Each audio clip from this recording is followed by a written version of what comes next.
Xiyonatni ko'rib yerda yashaysiz kimsiz? Birinchisi, ikkinchisi yana motivatorimish. Uyaling. Ha, men o'shaman.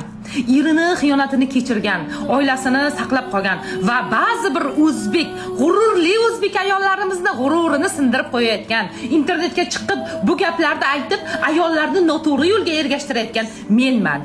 Balki bugun, ertaga va kelajakda yana xiyonat qilishi mumkin bo'lgan odamning farzandini onasiman. Va hozir ertaga umrimni oxirigacha farzandim uchun o'sha xiyonatkor erimdan boshqa idealroq ota topib berolmayman. Men o'sha xiyonatkor erkakning farzandining onasiman. Men onaman. Kimman aytaymi? Ona.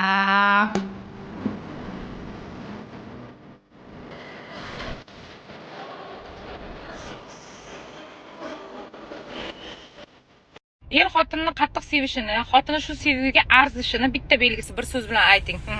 O'sha xotinga qaraganinglarda ichki kiyimi zo'rini kiyadi. Tepasi bilan pasini bir xilini kiyadi. Pasi boshqacha, tepasi boshqacha, pasi momamnikidek shalvirab yotgan hibisini qidirmaydi. Zo'ridan kiyadi, mushnisidan kiyadi. O'sha narsadan bilinglar. U xotin o'ziga qaramas, zo'r kiyinmas, dahshat bo'yanmas, lekin ichki kiyimi dahshatidan kiygan bo'ladi. O'sha xotinni uyiga borsanglar, spalnisi alohida maskan bo'ladi, bolalar xonasi emas.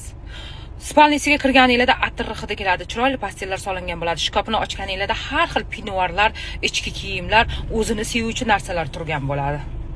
Gapimga javob. Keyin er xotin ko'p tortishib urushadi. Chunki bir-birini sevadi-da.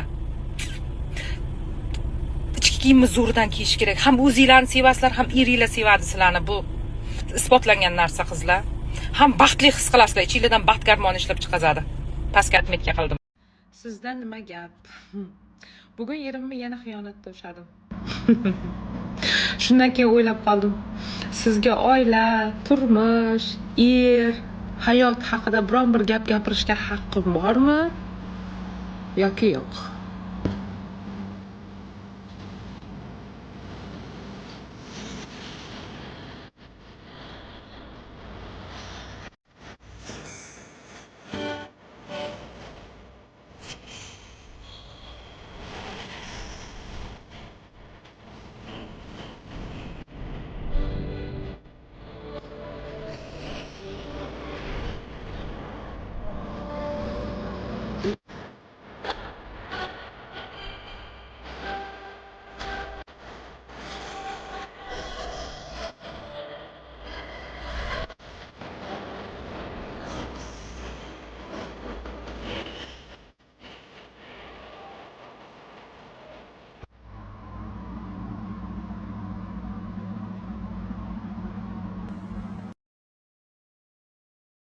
Sevgida nima bo'lmaydi? Sevgida bahona bo'lmaydi. Sevgida erkak sevsa yetadi. Ayol kishi sevishi shart emas. Erkak sevsa kurashadi, erkak sevsa yetishadi, erkak sevsa sevdiradi. Erkak sevsa baxtli qiladi. Mani erim aytadi, agar sen telefon qilganda javob bera olmasam, 3 ta sababim bo'lishi mumkin. Yo o'lgan bo'laman, yo qamalgan bo'laman, yo boshqa ayollar yonida bo'laman. Va mana shu 3 ta javob ichidan ikkitasi bor. O'sha ikkitani bittasi har doim to'g'ri chiqqan. Endi o'lgan bo'lmaydi-yu. Bahona qilib palonda edim, senga vaqtim yo'q edi, ishim ko'p edi, u edi, bu edi, hech qaysisi o'tmaydi. Erlarimiz haqida gaplashyapmiz hozir. Ahmoq emasmiz-ku. Necha yildan beri biladigan erimizni ishda, majlisda, bir joyda bo'lgan payt telefon qilmaymiz, bo'sh paytini bilib telefon qilamiz. Javob bermayaptimi? Nimadir sabab bor. Ikkita sabab. Hurmatli o'g'il o'stirayotgan onalar, o'g'limizga shunaqa tarbiya beraylik. Ertaga uylanasan, xotining bir umr xizmatimni qiladi. 7 qavat ko'rpachani ustida yelpig'icha yelpib o'tiraman demasdan, sen birovi omonatini olasan. Omonatga xiyonat eng yomon narsa. Haromga ko'z tiksang, halolingga putur yetadi. Kelinni ko'zidan bir tomchi oqqan yoshi seni gunohing bo'lib qolmasdan meni ham bo'ynimda gunoh bo'ladi. Nima uchun? Senga bergan tarbiyam uchun. Agar men senga bergan tarbiyam halol bo'ladigan bo'lsa, oilamga, xotiningga xiyonat qilma deb o'qitaylik. Balki o'shanda nechta xiyonati deb uvol bo'layotgan kelinlarimizni gunohsiz ko'z yoshiga qolmasmizda. Zora o'g'il tarbiyasi bizni bo'ynimizda.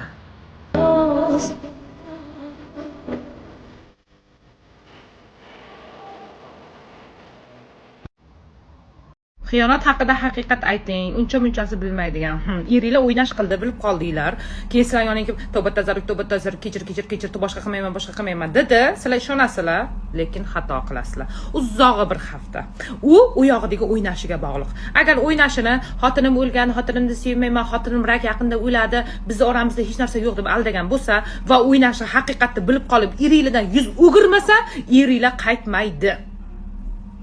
Eng yomon o'ynash sizlarni borliginglarni bilib turib, eringlar sizlar bilan yashashini bilib turib, pismayib, zimdan hamma narsaga ko'nib, sabr qilib, sizlarga eringlar bilan qo'shilib, xiyonatni bildirmasdan sabr qiladigan o'ynash eng yomoni, eng bildirmasdan zarba beradigani.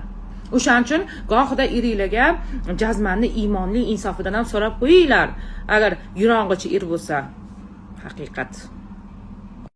Erim xiyonat qildi, endi nima qilay? Eringizni profilini bering, so'rayman. Endi u nima qilar ekan? Sizni nima qilishingiz aniq. Bevafo dunyo deysiz, ko'chqo'roningizni olasiz, bolalaringizni oldingizga solasiz, onangizga ketasiz, bo'ldi qaytmayman, tamom voydat yashamayman deysiz.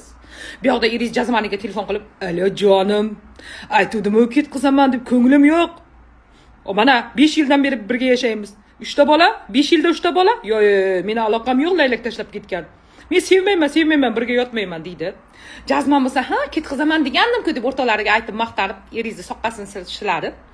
Ikkalasi bir hafta shakar gufton qiladi. Jazman o'ylaydi, bo'ldi, xotini qaytib kelmaydi deydi. Eri o'ylaydi, bir hafta maza qilib olay, keyin olib kelaman deydi. Bir haftadan keyin yoningizga borib, "Kechir xotin, 3 ta bolamizni o'yla. Men ahmoqman. Yo'q, o'zi osildi. Kechdim, bo'ldi, tavba qildim" deydi. To'rva xaltangizni ko'tarib, oldiga tushib, qaytib kelasiz. Naryoqda jazmanga aytadi, "O'zi kelib oldi, o'zi kelib oldi, aytdim-ku bu meni qo'ymaydi deb. Jonim seni sevaman" deydi. Mana nima bo'ladi. Dadasi bitta savol yozdi. Sani ering nimaga sevadi o'zi deb. Nimaga sevasiz meni? Seni boringcha sevaman. Seni xarakteringga qolmayman, birinchi o'rinda. Birinchi aytmoqchi edim, hozir erim yonimda o'tiribdi. Erim xarakterim uchun sevadi. Bu narsani ko'p aytgan. Nima deydi, turishing uchun emas, boshqa narsa uchun emas, sani xarakteringni sevaman degan. Aytadi. Masalan, sho'xlik qilib qo'yadi bizda xo'jayinim. O'sha paytda ham hayolimga "Sen kelaversan" deydi. Chunki men erimni o'rtog'iman, erim meni o'rtog'imda. Xarakter sifatida menimcha tushsa kerak bir-birimizga. Chunki o'tirgan joyimizda faqat haring kulaveramiz, ko'chada yurgan bo'lsak ham kulaveramiz, hamma narsaga hazillashib. Shu xarakteringni deydilar. Endi sizlarga savol, sizlarni eringlar nima uchun sevadi, Nima uchun aytganmi, so'raganmisizlar, shu savolni berganmisizlar? Bir savol berib kommentariyaga yozib chiqinglar. Bir mana shu mavzu menga qiziq. Akkuratniy, ухоженный zodagon qizlarning 5 ta belgisi. Endi jon uka oqsuyaklardan demoqsizlar, to'g'rimi? Unaqa qizlarni birinchidan sochini prическа qilish shart emas, masjidga shuni tugib qo'yib, lampa shisha qilib, muqaddasona prическасida ham ko'chaga chiqib ketaveradi. Chunki u oqsuyaklardan, u o'ziga oro berish shart emas. Keyin xohlagan kiyimini kiyaveradi, asosan oversize, tepasi bilan pasti bir-biriga mos kelmaydi, chunki u zodagon. Keyin tirnog'iga manikyur qilingan bo'ladi, lekin обязательно yo mana qo'lini tishlab g'ajib qo'ygan bo'lish kerak, bir chetida mana bunaqa bo'lib o'yilib yo sinib qolgan bo'ladi-da manikyurini. U ham zodagon. Keyin sochini tarab, taroqdagi sochni olib tashlamaydi, chunki unaqa mayda-chuyda ishlagan, unaqa zodagon oqsuyakni vaqti yo'q. Keyin bir 100 ta yuz uchun uxodviy kremlari, narsalari bo'ladi, lekin bittasini ham ishlatishga vaqti bo'lmaydi, chunki yotgan paytda erinadi-da, tushundingizmi? Keyin ertalabdan turgandan telefonni qidiradi, kechasi uxlaguncha ham shu telefonni betiga tushib ketib, biron joyini ko'garmaguncha shu telefonni ushlab o'tiradi. Bu haqiqiy oqsuyak zodagon hisoblanadi. Er-xotin sevgisi so'nmasligi uchun 3 ta haqiqat bir-biriga so'nmasligi uchun, ya'ni birinchi o'rinda er-xotin qaynota-qaynanadan alohida yashaylar. Keyin ikkalaylar tortishib urushib qoladigan bo'lsanglar, hech qachon qaynota-qaynanangiz, qaynopa, birovlar, begonalar, siz tarafdagilar hech kim kelib aralashmasin. Bu faqatgina yomonlik olib keladi. Boshimdan o'tgan, er-xotin o'zingizlar hal qilinglar. Keyin urushib qolganingizda hech qachon uyingizga ketib qolmang. Bu bilan siz eringizga sharoit yaratib berasiz. O'ynashi bo'lsa ketadi, o'rtoqlar bilan mazza qiladi, davrini suradi, bir hafta siz naryoqda siqilib o'zingizni yeb qarib qolganingiz qoladi. O'shaning uchun ketib qolmanglar hech qachon.